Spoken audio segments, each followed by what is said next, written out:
اب بخاری شریف کا ایک واقعہ توکل کے حوالے سے ایک خاتون کا جب میں آپ کی سماعتوں کے حوالے کروں گا تو میں پوری امید رکھتا ہوں کہ انشاءاللہ آپ کا ایمان بھی تازہ ہوگا اور اللہ سے انشاءاللہ رشتہ بھی مضبوط کرنے کی آپ کوشش کریں گے۔ ایک خاتون تھی دیہات کی، سرکار صلی اللہ علیہ وسلم نے ان کے لیے گھر بنوا دیا تھا اور وہ حضور صلی اللہ علیہ وسلم کے گھر کے قریب یعنی مسجد نبوی شریف کے قریب رہا کرتی تھی۔ ایک دن بلکہ اکثر وہ ام المؤمنین حضرت عائشہ صدیقہ رضی اللہ تعالی عنہ کے پاس آیا جایا کرتی، وہ بڑی باتونی تھی، بہت بات کرتی رہتی تھی، اور جب بھی آتی تو ایک جملہ ضرور کہتی، وہ ہار والا معاملہ بھی کتنا عجیب تھا نا، وہ ہار والا معاملہ بھی کتنا عجیب تھا نا، بار بار جب بھی آتی تو یہ جملہ کہا۔ تو ایک دن حضرت ام المؤمنین عائشہ صدیقہ رضی اللہ تعالیٰ عنہ نے فرمایا کہ یہ ہار والا معاملہ کیا ہے؟ تو جب بھی آتی ہے تو کہتی ہے وہ ہار والا معاملہ بھی بڑا عجیب تھا، کیا میں کیا بتاؤں، امی جان کیا بتاؤں آپ کو؟ پھر وہ کہنے لگی میں کنیز تھی، اور ہوا یہ کہ جن کے یہاں میں کنیز کی حیثیت سے تھی ان کی بچی کو صاحب خانہ نے، گھر والوں نے ایک ایسا ہار عطا کیا تھا جو زر و جواہرات سے بھرا پڑا تھا۔ اچھا اس زمانے میں یعنی 18 کیرٹ گولڈ کے اندر ہیرے لگا دیے جاتے ہیں جیسے آج 22 کیرٹ کے اندر، 14 کیرٹ کے اندر، اس زمانے میں اس طریقے سے ہیرے نہیں لگاتے تھے بلکہ چمڑے ہوتے تھے، چمڑے کے اندر ہیرے لگائے جاتے تھے اور اس کا ہار بنا کر کے پہنا جاتا تھا۔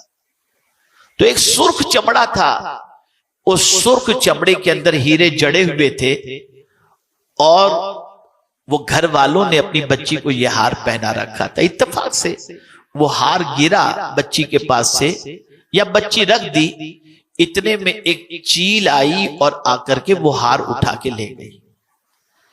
تھوڑی دیر کے بعد گھر والوں نے بچی سے کہا ہار کہاں ہے؟ تو بچی نے کہا مجھے نہیں معلوم۔ تو آپ جانتے ہیں کہ جب کبھی گھر میں ملازم ہو اور کوئی چیز غائب ہو جائے تو سارا غصہ اور سارا گمان جو ہے وہ اسی کی طرف ہوتا ہے۔ تو ایسے ہی ہوا، گھر والوں نے اس خاتون سے کہا کہ بتا ہار کہاں ہے؟ کہا میرے سامنے چیل لے کر کے اڑی، چیل لے کر چلی گئی۔ کہا تو جھوٹ بولتی۔ اتنا مارا کہ حدیث شریف کے اندر ہے کہ اس کی شرمگاہ تک کی تلاش بھی لی گئی کہ کہیں ہار تو وہاں نہیں چھپا کے رکھی۔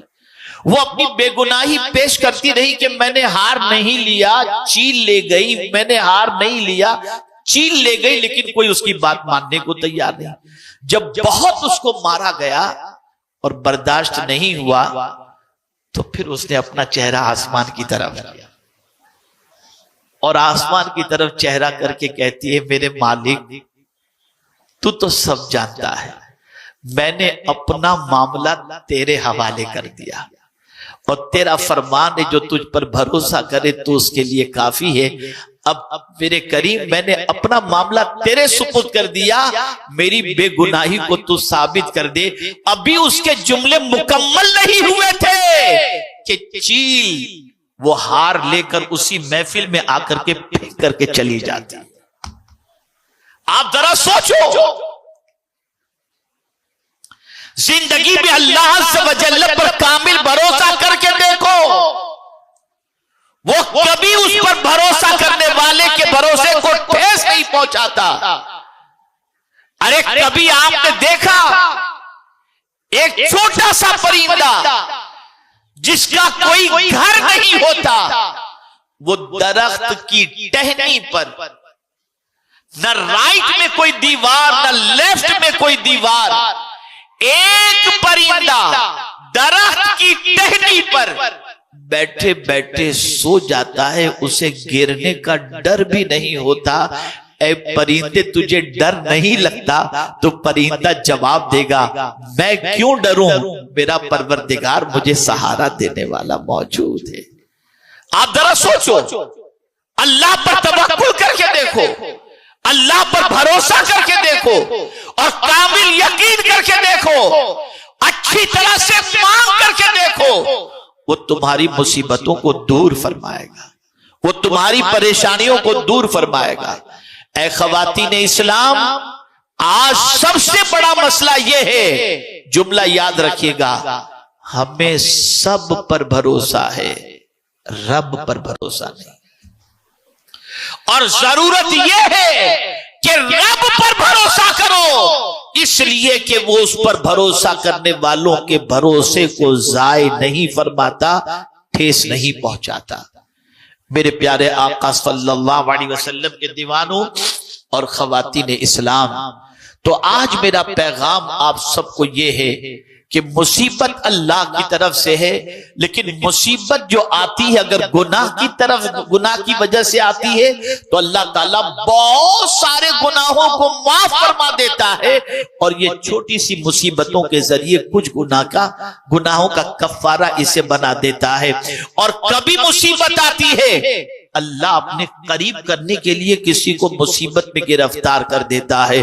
مصیبتیں آتی ہیں، بندہ اللہ کی بندگی میں لگ جاتا ہے، مصیبتیں آتی ہیں، بندہ تلاوت میں لگ جاتا ہے، مصیبتیں آتی ہیں، بندہ تہجد گزار بن جاتا ہے، مصیبتیں آتی ہیں، اللہ کو پکارنے والا بن جاتا ہے، مصیبتیں آتی ہیں، اللہ کے رسول پر درود پڑھنے والا بن جاتا ہے۔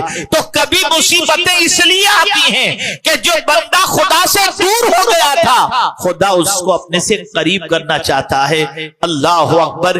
اسی لیے کسی کہنے والے نے کیا خوب کہا، اور اسے آپ ذہن میں رکھیں، بڑی پیاری بات ہے سمجھنے کے لائق۔ اللہ اکبر۔ روزانہ صبح کو دولت اور بیماری دونوں کے درمیان گفتگو ہوتی ہے۔ بیماری جو ہے وہ دولت سے کہتی ہے، اے دولت تو کتنی خوش نصیب ہے کہ ہر کوئی تجھے پانا چاہتا ہے۔ اے دولت تو کتنی خوش نصیب ہے کہ ہر کوئی تجھے پانا چاہتا ہے، اور تجھے پانے کے لیے رات و دن محنت کرتا ہے۔ تو دولت جواب میں بیماری سے کہتی ہے، بیماری تو خوش نصیب ہے۔ کہا کیسے خوش نصیب ہے؟ تو بیماری کو وہ جواب دیتی ہے دولت کہ دیکھ، جب تو کسی کو آتی ہے تو اس کی وجہ سے اس کے گناہ معاف ہو جاتے ہیں یا درجات بلند ہوتے ہیں۔ اللہ اکبر۔ اب اس کے بعد وہ دولت کو کہتی ہے، بیماری دولت سے کہتی ہے، اے دولت تو خوش نصیب ہے کہ تیری حفاظت کا انتظام آدمی کس طریقے سے کرتا ہے۔ تو دولت جواب میں کہتی ہے کہ نہیں، میری حفاظت کا انتظام تو اپنی جگہ پر، لیکن مجھ سے زیادہ تو خوش نصیب ہے۔ اس کے بعد بیماری نے جواب میں کہا، اچھا چل دولت تو یہ بتا میں کیسے خوش نصیب ہوں۔ اب اس جملے کو یاد رکھیے گا جو دولت نے بیماری سے کہا ہے۔ دولت کہتی ہے، میں تو اتنی کم نصیب ہوں، جسے مل جاؤں وہ خدا کو بھول جاتا ہے، اور تو اتنی خوش نصیب ہے کہ جس کو لگ جائے وہ خدا کو یاد کرنے لگ جاتا ہے۔ آپ اندازہ لگائیں، جو مصیبت ہے وہی مصیبت ہمیں خدا سے قریب کر رہی ہے۔ تو اے رسول اعظم صلی اللہ علیہ وسلم سے محبت کرنے والیوں اور آقا کریم صلی اللہ علیہ وسلم کی محبت کا دم بھرنے والیوں، مصیبت پر گھبراؤ نہیں۔ وہ لوگ جو مصیبتوں کی دوری کے لیے غلط راستے کو اختیار کرتے ہیں، وہ اپنی دنیا بھی برباد کرتے ہیں اور مزید مصیبتوں کو دعوت دیتے ہیں۔ جو لوگ مصیبتوں میں خدا کو یاد کرنے لگ جائیں، مصطفیٰ جان رحمت صلی اللہ علیہ وسلم کو یاد کرنے لگ جائیں، اللہ عز و جل ان کی مصیبتوں کو بھی دور فرما دیتا ہے اور دونوں جہاں کی نعمتوں سے مالا مال بھی فرما دیا کرتا ہے۔ مصیبت کی وادیوں سے کون نہیں گزرا؟ پورا قرآن بھرا پڑا ہے انبیاء کرام کی مصیبتوں کا۔ صحابہ کی زندگی دیکھیں، صحابیات کی زندگی دیکھیں تو آپ محسوس کریں گے کہ سب مصیبتوں کی وادیوں سے گزرے، لیکن انہوں نے مصیبتوں سے نپٹنے کا طریقہ بتایا، اور وہ طریقہ یہ ہے کہ تم اللہ عز و جل کی طرف رجوع کرو، اس پر کامل بھروسہ کرو، اس پر یقین کامل رکھو، وہ تمہاری مصیبتوں کو دور فرما دے گا۔ جو پروردگار شکم مادر میں پلنے والے بچے کو روزی دیتا ہے، جو پروردگار جل جلالہ شکم مادر سے نکلنے والے بچے کو اپنی قدرت سے پالتا ہوا نظر آتا ہے، وہی پروردگار جل جلالہ مصیبتوں کے موقع پر مصیبتوں کو دور کرنے کی قوت اور قدرت دونوں چیزیں رکھتا ہے۔ اسی لیے اس نے فرمایا امن یجیب المضطر اذا دعا ویکشف السوء، کون ہے جو بے قرار کی فریاد سنتا ہے اور مصیبتوں کو دور کرتا ہے؟ وہ میرا پروردگار ہے، وہ پالنہار حقیقی ہے، وہ معبود برحق ہے۔ اب اس کے لیے دو راستے میں آپ کو بتا دیتا ہوں جو قرآن نے بتائے ہیں۔ قرآن کہتا ہے استعینوا بالصبر والصلاۃ، صبر اور نماز سے مدد طلب کرو۔